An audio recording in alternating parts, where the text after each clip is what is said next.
There's this question that a lot of us are starting to think about. How do we really take care of our parents and loved ones as they get older? It's this huge intersection of technology, love, and just trying to do the right thing. And that's the real trick, isn't it? It is such a delicate balance. We want them to be safe, of course we do, but we also want to protect their independence, their dignity, so our minds jump to technology. But are we even using it the right way? And here's the thing, the answer isn't what you might expect. It's not about piling on more cameras or more sensors. It's about a completely different way of thinking, a smarter strategy that's more humane, more efficient, and frankly, just works better. Okay, so before we get to the solution, we've got to wrap our heads around the real problem here. And when it comes to the health of older adults, the biggest dangers are the ones that are almost impossible to see. Think about it. Big health problems, they don't just pop up overnight, right? They usually start with these tiny, subtle shifts. Maybe someone's moving around a little less, or their eating habits change. These are the things that happen at home, away from any doctor. And by the time anyone notices, a lot of damage might already be done. So the real goal of monitoring isn't just to watch, it's to understand. It's all about catching those whispers of a problem early on so we can step in and help them stay independent for longer. And, this is the most important part, we have to do it in a way that protects their dignity and the trust we have with them. Now, I get it. The first instinct is to just throw all the latest tech at the problem. But that one-size-fits-all idea, well, it's a trap. And honestly, it can cause way more problems than it solves. I mean, just look at the difference here. When you force a high-tech system on everyone, it can feel incredibly intrusive, especially for someone who's still perfectly healthy. It's expensive, it brings up huge privacy issues, and it can actually make their life worse. But when you tailor the approach based on what a person actually needs, well, that's a whole different story. It's efficient, it's respectful, and it puts help exactly where it's needed most.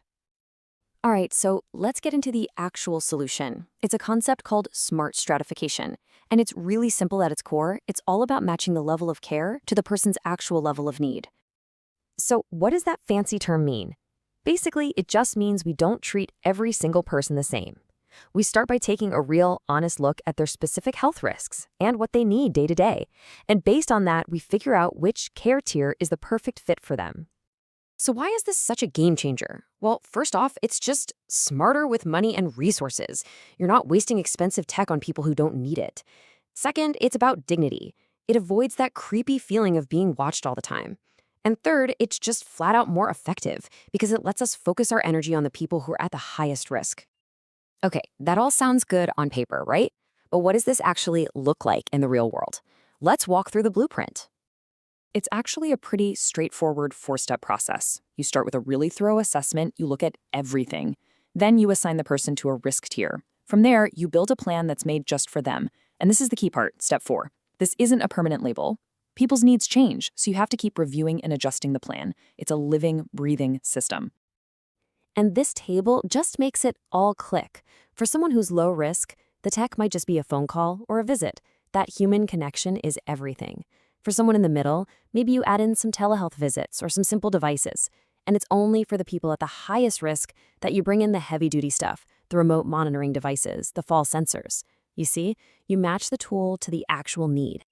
And listen, this isn't just some pie-in-the-sky idea. This exact strategy is already working, right now, in countries all over the world. In France, they used sensors, but specifically for people already identified as at risk. In Japan, they focused remote monitoring just on a very specific high-risk group, elderly patients with COPD. And right here in the US, you've got programs that prioritize this kind of tech for frail individuals who keep ending up in the ER. No matter where you look, the evidence all points in the exact same direction. And really, this quote from Huge 2025 review just seals the deal. The experts have looked at all the research and their conclusion is clear. In the real world, the only way home monitoring actually works is when it's stratified, when it's targeted. Period. All right, so let's zoom out. What does all of this really mean for the future, for how we care for our loved ones, and let's be honest, eventually for ourselves? The big takeaway here is that this isn't just a nice-to-have feature. Stratification has to be the core design principle. It's the foundation for any care system that hopes to be sustainable, that hopes to scale, and most importantly, that hopes to be humane. In the end, it all boils down to creating one single smart plan for each person, a blended model where technology is a tool, not the centerpiece, and where it's always balanced with real human support and connection. You get the best of both worlds.